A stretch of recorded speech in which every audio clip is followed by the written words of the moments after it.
시 한 편을 우리가 살펴볼 텐데요. 여러분들도 한 번쯤은 들어봤을 만한 작품이죠. 한용운 시인의 님의 침묵. 우리가 한번 이 작품을 우리가 배운 내용을 적용해서 한번 이해하고 감상해 보도록 하죠.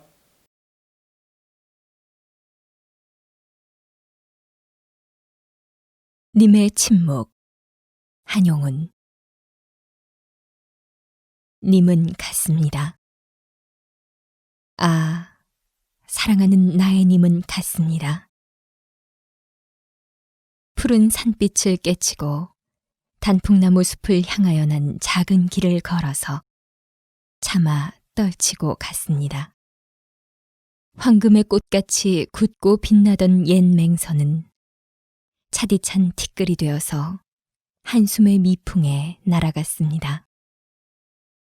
날카로운 첫 키스의 추억은 나의 운명의 지침을 돌려놓고 뒷걸음쳐서 사라졌습니다.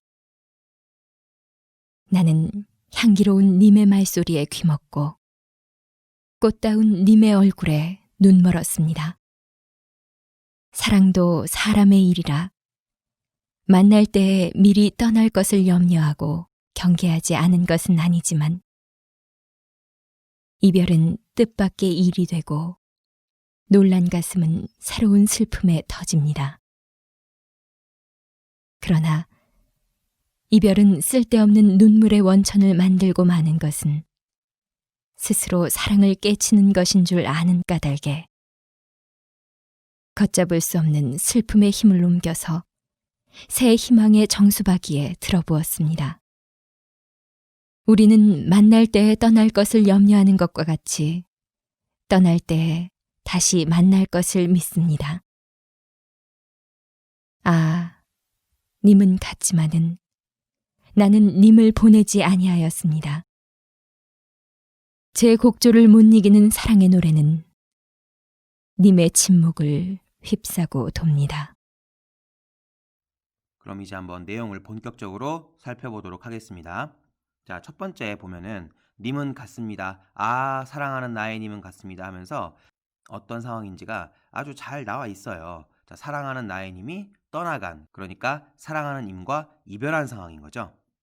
님은 같습니다. 아, 사랑하는 나의 님은 같습니다 해가지고 사랑하는 님과 이별한 상황이라는 게 처음부터 제시가 되어 있네요. 푸른 산빛을 깨치고 단풍나무 숲을 향하여 난 작은 길을 걸어서 차마 떨치고 갔습니다. 자, 그러면서 황금의 꽃같이 굳고 빛나던 옛 맹서, 여기 맹서는 맹세예요, 맹세. 자, 옛 맹세는 차디찬 티끌이 되어 한숨의 미풍에 날아갔습니다. 자, 여기서 미풍은 여러분들 선풍기에 미풍을 떠올리면 돼요. 아주 약한 바람, 그쵸? 후 부는 그런 미풍인데 이런 미풍에 날아갈 정도로 어떻게 됐다? 예전에 그 맹세가 티끌, 먼지처럼 되어버렸다. 근데 그 맹세는 어떤 맹세였어요? 황금의 꽃같이. 여러분들 황금 어떻죠? 변하지 않는, 항상 빛나는 그런 물건이잖아요. 그런데도 불구하고 그 맹세가 이 한 줌의 티끌이 돼서 이 미풍에 날아갈 정도로 그렇게 하찮아졌다는 거죠.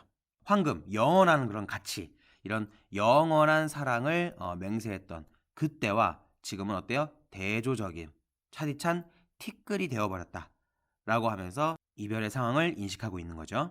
날카로운 첫 키스의 추억은 나의 운명의 지침을 돌려놓고 뒷걸음쳐서 사라졌습니다. 날카로운 첫 키스의 추억이라고 되어 있는데 보통 키스하면은 좀 달콤하고 뭔가 낭만적인 걸 떠올리기 쉬운데 여기는 날카롭다라고 표현했거든요. 왜냐하면 그만큼 님과의 그 사랑, 키스의 추억이 강렬했다. 강렬했다라는 뜻을 여기서 나타내기 위해서 날카롭다라는 표현을 썼고요. 그런 추억은 나의 운명의 지침을 돌려놓았다라고 되어 있어요. 지침이 뭐냐면 나침반의 바늘을 얘기합니다. 여기서 나침반은 단순히 남북, 그러니까 방향을 가리키는 그런 도구로서만 쓰인 게 아니라 우리가 보통 삶의 방향이나 지향점을 얘기할 때 이 나침반에 흔히 비유를 하거든요. 그만큼 님과의 추억, 날카로운 첫 키스의 추억은 나의 삶, 나의 운명을 바꿔놓을 정도로 대단한, 엄청난 그런 의미가 있다라는 거죠.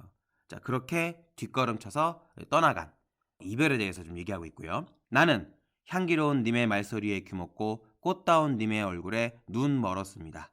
자, 요 구절도 바로 앞에 나오는 구절하고 연결되어 있다고 볼 수 있어요. 조금 전에 님은 어떤 존재였죠? 날카로운 첫 키스의 추억을 가져다 준, 그로 인해서 나의 운명의 지침까지 돌려놓은 대단하고 어마어마한 그런 존재라는 얘기잖아요. 그만큼 대단하고 어마어마한 존재이기 때문에 그 님의 말소리에 어때요? 귀를 먹고 꽃다운 님의 얼굴에 눈이 멀 수밖에 없는 거죠. 조금 예능식으로 표현하자면 여러분들 왜 멋있고 잘생기고 예쁜 그런 주인공이 등장할 때 그 뒤에 빛이 싹 비칠 때가 있잖아요. 또 천사가 이렇게 등장할 때 뒤에 후광, 빛이 나는 거. 그때 그걸 받아들이는 다른 상대들이 어때요? 제대로 쳐다보지 못하고, 그렇죠?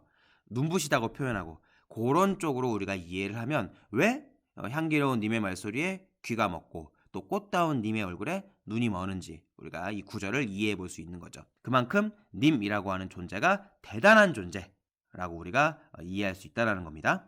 그런데 그런 존재가 떠나갔으니 지금 슬픔이 얼마나 크겠어요. 운명의 지침을 돌려놓을 정도가 된 거죠. 사랑도 사람의 일이라 만날 때 미리 떠날 것을 염려하고 경계하지 아니한 것은 아니지만 이별은 뜻밖의 일이 되고 놀란 가슴은 새로운 슬픔에 터집니다. 자, 여기서부터 우리가 좀 더 진지하게 살펴볼 필요가 있는데 사랑도 사람의 일이라서 만날 때 미리 떠날 것을 염려했대요. 또 경계, 살피지 않은 것도 아니랍니다. 아직 여러분들이 이 고등학교에 다니고 있고 뭔가 이 정해진 이별이라는 걸 아직 해본 적이 없을 것 같아요. 그런데 여러분들도 이미 잘 알고 있어요. 언젠가는 이 고등학교를 떠나야 되고 또 같이 지내는 친구들과 떨어져서 더 넓은 세상으로 나가서 여러분들도 각자 삶을 살아야 되고, 그래서 여러분들이 좋아하고 같이 어울리는 친구들과도 언젠가는 좀 멀리 떨어지는, 헤어지는 그런 일은 이미 정해져 있어요, 사실. 그런데 막상 여러분들 고등학교 졸업할 때 어떤 느낌일까요? 또 여러분들이 언제고 이 태백에서만 살 수는 없죠. 이것뿐인가요, 여러분들? 여러분들 옆에 있는 부모님, 그 부모님이 언제까지나 영원히 여러분들 옆에 계실 수 있는 건 아니잖아요. 그럼 이런 것들을 우리가 모르냐? 아니에요. 알고 있어요. 하지만 막상 그런 상황이 닥치면 어떨까요? 놀란 가슴은 새로운 슬픔에 터진다라는 거죠. 아무리 염려하고 경계를 했지만 이별은 어떻다? 뜻밖의 상황이 될 수밖에 없다라는 거죠. 그래서 예기치 못한 이별로 인한 슬픔이 여기에서 한 번 더 강조되고 있네요.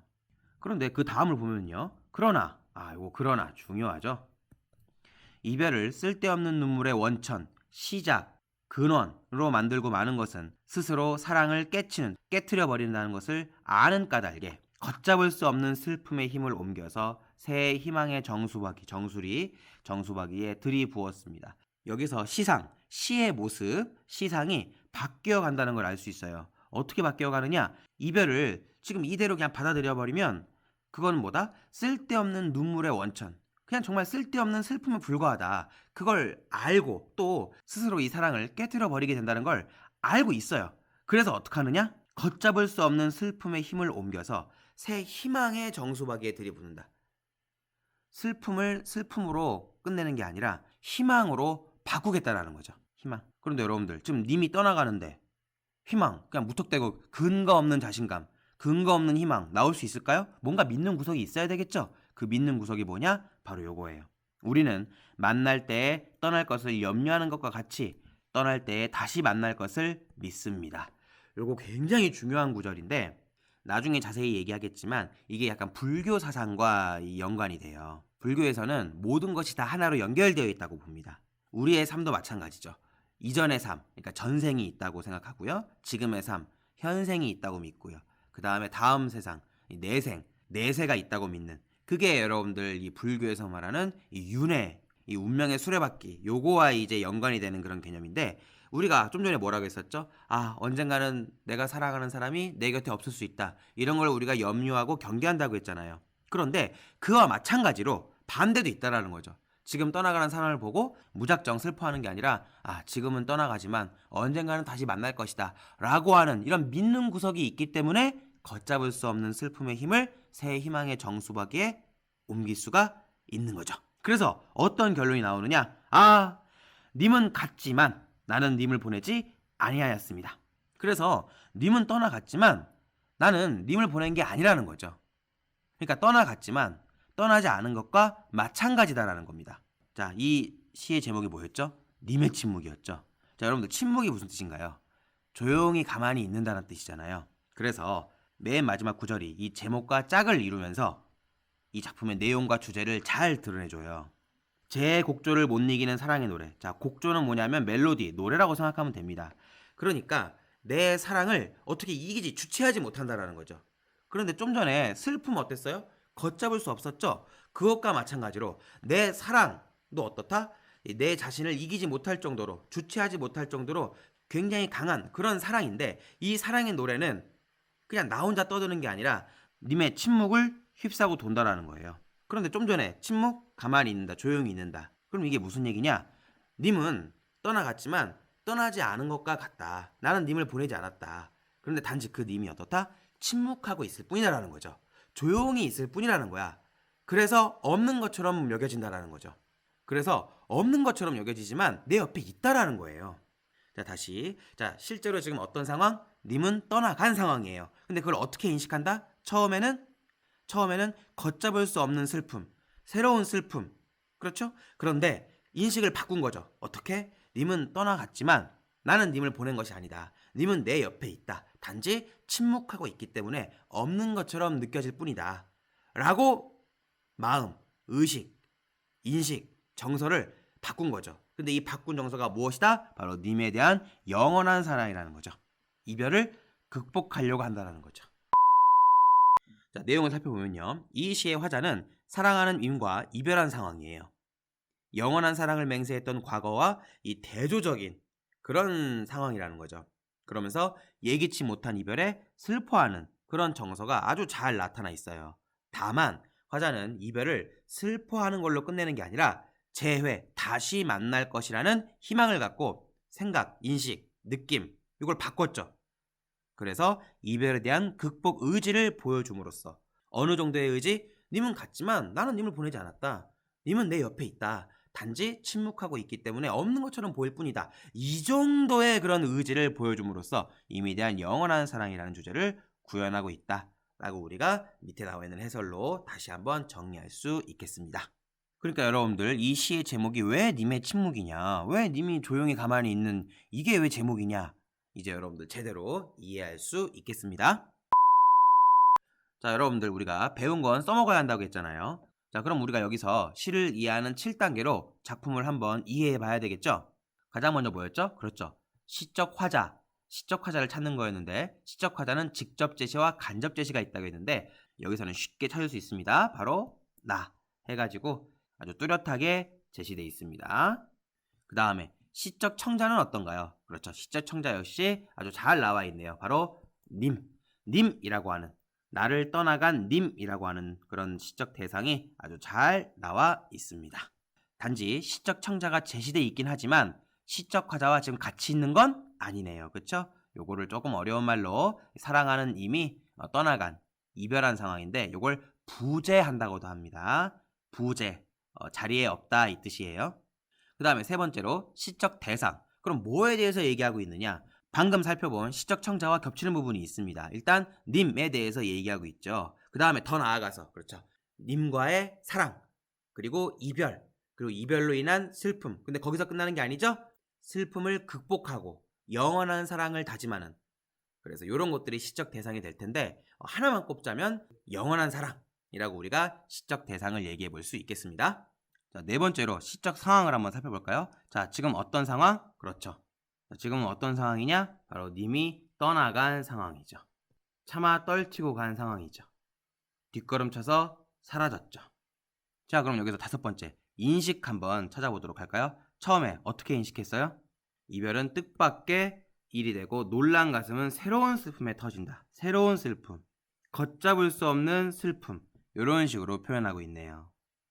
그러니까 처음만 놓고 보자면은 상황 어떤 상황? 부정적인 상황이죠. 인식 역시 부정적입니다.